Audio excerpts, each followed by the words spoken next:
بسم اللہ الرحمن الرحیم اللہم صلی علی سیدنا محمد وعلی آلہ واصحابہ وبارک وسلم علیہ۔ السلام علیکم ورحمۃ اللہ وبرکاتہ۔ آج میں آپ لوگوں کو اپنی ویڈیو میں انسان کے 3 ساتھی ان کے بارے میں بتاؤں گی۔ ان 3 ساتھیوں میں کون اس کا ساتھ دے گا اور کون اس کو کس لمحے چھوڑے گا، اس کے بارے میں ہم بات کریں گے۔ حضور اکرم صلی اللہ علیہ وآلہ وسلم نے ارشاد فرمایا، آدمی کے 3 ساتھی ہیں، ایک اس کا پیسہ، ایک اولاد اور ایک عمل ہے۔ پیسہ موت تک، اولاد قبر تک اور عمل حشر تک ساتھ رہیں گے، تو کون سا ساتھی ہے جو اصل ہے؟ حضرت عبداللہ کہنے لگے، یا رسول اللہ صلی اللہ علیہ وآلہ وسلم، اجازت ہو تو کچھ عرض کروں؟ آپ صلی اللہ علیہ وآلہ وسلم نے فرمایا، کہو۔ تو انہوں نے چند اشعار کہے جن کا مفہوم یہ ہے کہ آدمی کی موت کا وقت آ گیا ہے، رشتہ دار کھڑے ہیں، پیسہ بھی موجود ہے، گھر بھی ہے، تو اب وہ کہتا ہے کہ میرے ساتھیوں مجھے بچاؤ، کوئی میری مدد کرو، مجھے بچانے کے لیے تم کیا کر سکتے ہو؟ پیسہ بولا، بھائی میں تو تیرا موت تک کا ہی ساتھی ہوں، ادھر تجھے موت جھٹکا دے گی، ادھر میں پرایا ہو جاؤں گا، اسی وقت پرایا، ایک لمحہ بھی نہیں لگاؤں گا۔ ایک آدمی نے اپنی بیوی سے کہا کہ اگر تو اپنے باپ کے گھر گئی تو میں تجھے 3 طلاق دوں گا، اور اس کے باپ کا انتقال ہو گیا اور وہ بیچاری رہ نہ سکی اور اپنے باپ کی وفات پر چلی گئی، تو لوگوں نے کہا کہ یہ طلاق ہو گئی۔ عالم سے مسئلہ پوچھا گیا تو اس نے کہا کہ طلاق نہیں ہوئی۔ لوگوں نے پوچھا کہ وہ کیسے؟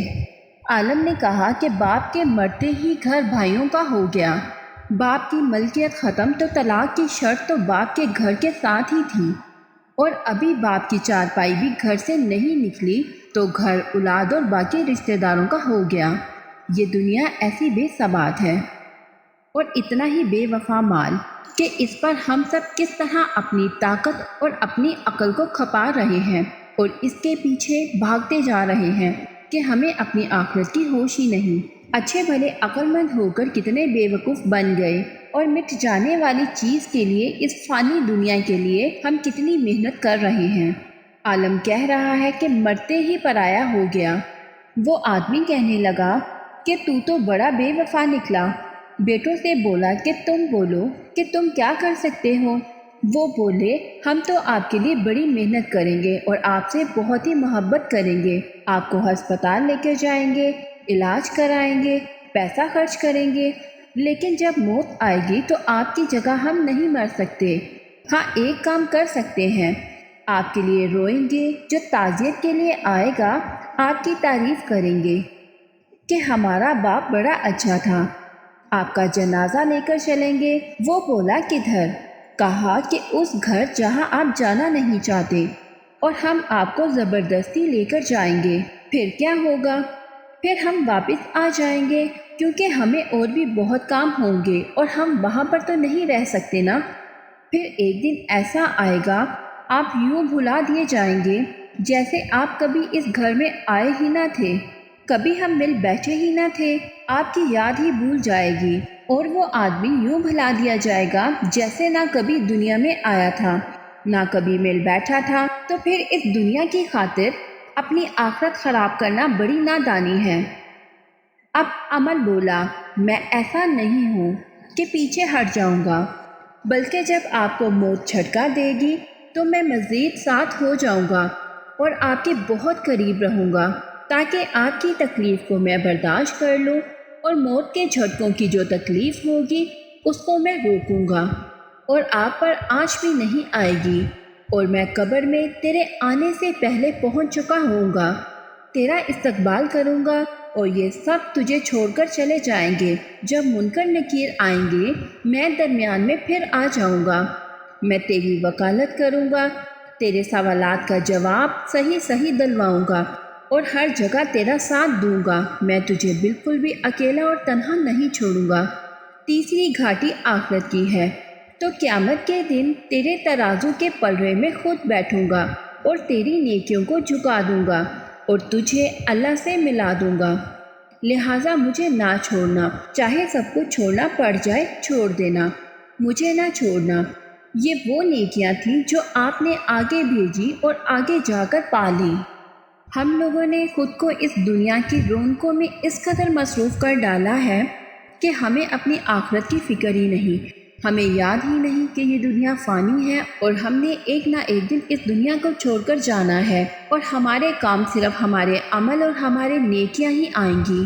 اسی لیے زیادہ سے زیادہ اچھے اعمال کرنے کی کوشش کریں تاکہ ہمارے اعمال قبر میں ہمارا ساتھ دے سکے اور ہماری ڈھال بن سکے، کیونکہ ایک عمل ہی واحد چیز ہے جو قبر میں ہمارے ساتھ جائیں گے اور روز محشر بھی ہمارا ساتھ دیں گے۔